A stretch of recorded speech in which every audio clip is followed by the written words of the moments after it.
दुनिया समझ रही थी पुष्पा उस धमाके में मारा गया,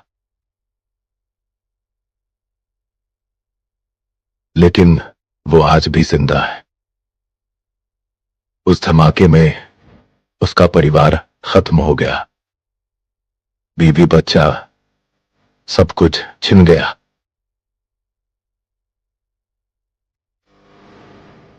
मेरा सब कुछ ले लिया तुम लोगों ने, और मैं तेरा सब कुछ जलाकर राख कर दूंगा।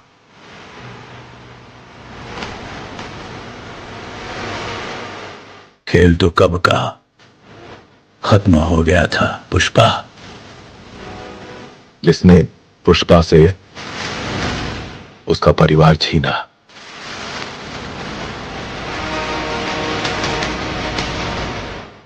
अब वो खुद चैन से नहीं जी पाएंगे। गोलियों से घायल पुष्पा हुआ तिरुपति जेल से फरार। इसी कोशिश में पुलिस ने पुष्पा पर बरसाई गोलियां। पता चला है कि पुष्पा गंभीर रूप से जख्मी हुआ है। शेषाचलम के जंगलों में पुष्पा को ढूंढने के लिए पुलिस ने एक स्पेशल यूनिट डिप्लॉय की। 8 गोलियां लगी, किसी भी इंसान का बच पाना नामुमकिन। पुलिस की पुष्पा को मारने की एक साजिश थी।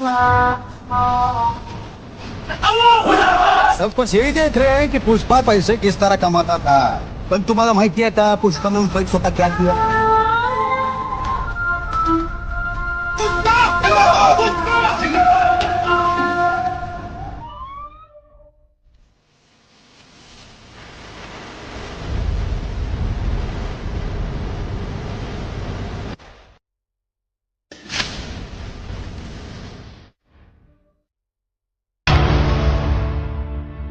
जंगल का अपना एक कानून होता है, जहां बंदूक नहीं वहां इरादों की गोली चलती है।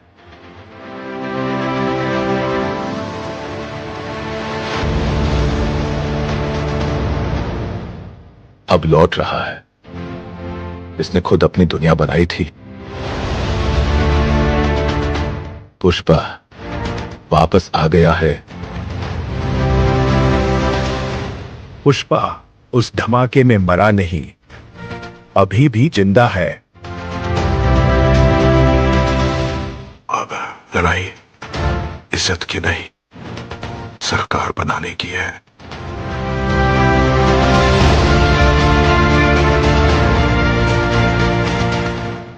पुष्पा नाम याद रखना, क्योंकि अब कहानी शुरू हुई है।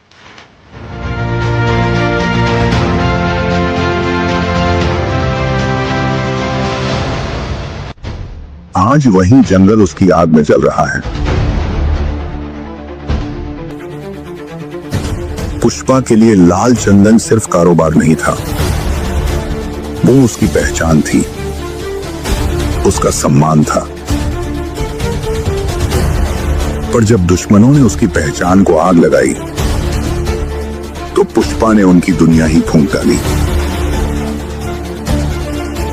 एक जोरदार धमाका,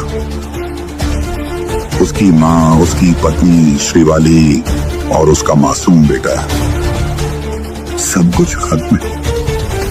उसकी दुनिया खाक हो गई। अब पुष्पा के पास खोने को कुछ नहीं बचा, और जिसके पास खोने को कुछ न हो, वो सबसे खतरनाक होता है। दुश्मन उस रात पूरा देश यही सोच रहा था, पुष्पा मर गया, लेकिन जंगल की असली कहानी तो अब शुरू हुई है। रेड सैंडलवुड किंग पुष्पा की मौत की खबर ने सबको चौंका दिया है। सरकार ने इसे एक जीत बताया है।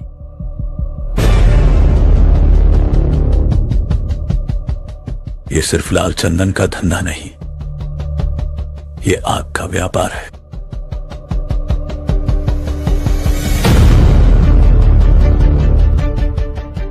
अब पुष्पा के पास होने को कुछ नहीं बचा।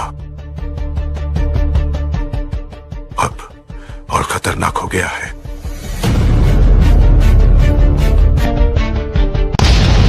एक धोखेबाज ने पुष्पा के सामने उसका घर और उसका परिवार, सब कुछ छीन लिया। उस चिंगारी ने जो आग लगाई थी, उसने पुष्पा के पूरे साम्राज्य को जलाकर राख कर दिया।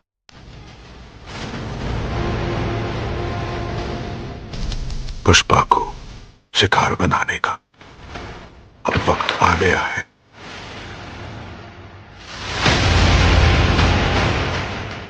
इसने मेरा घर जलाया, मेरा परिवार जलाया,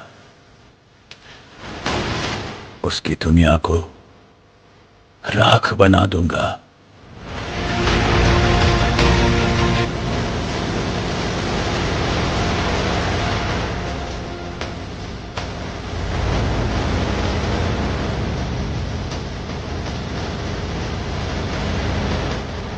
जंगल के कानून में जो सबसे ताकतवर होता है वही राजा बनता है। लेकिन जब राजा की ताकत उसकी सबसे बड़ी कमजोरी बन जाए, तब कहानी में नया मोड़ आता है। पुष्पा ने तस्करी के खेल में जो नाम कमाया था, वो अब एक साम्राज्य में बदल चुका था। लेकिन हर साम्राज्य को कभी ना कभी गिरना पड़ता है। क्या पुष्पा इस बार भी अपने दुश्मनों को हराकर उठ पाएगा?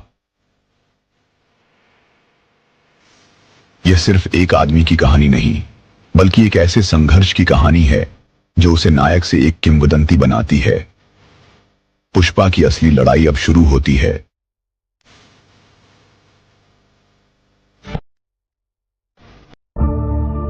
सरकार को लगा पुष्पा उस बम ब्लास्ट में मारा गया। अखबारों में हेडलाइन छप गई, पुष्पा का राज खत्म। लेकिन वो भूल गए थे, जो आग राख में छुपी होती है वही सबसे खतरनाक जलती है।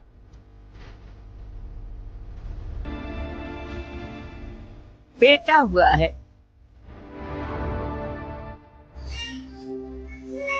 पर इसकी मां को नहीं बचा पाए।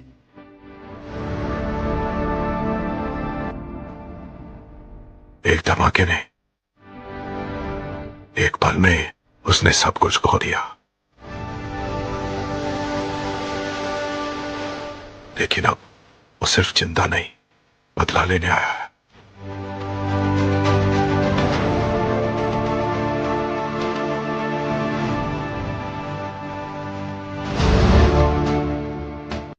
जंगल के कानून में जो सबसे ताकतवर होता है वही राजा बनता है।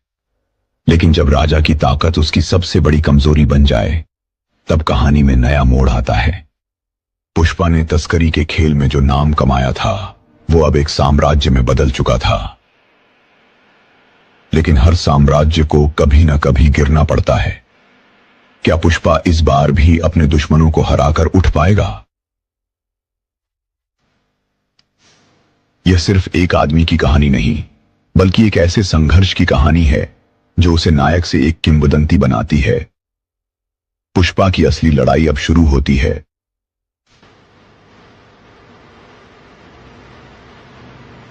जो भी मेरे परिवार और मेरी जमीन की तरफ आंख उठाएगा, उसे मेरी ताकत नहीं, मेरा जुनून दिखेगा। ये पुष्पा है, फायर नहीं वाइल्ड फायर है।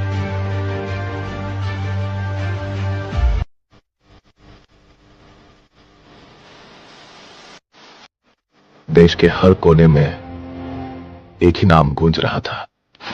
सरकार और पुलिस की गिरफ्त से बाहर रहे तुम्हें आज सरेंडर किया।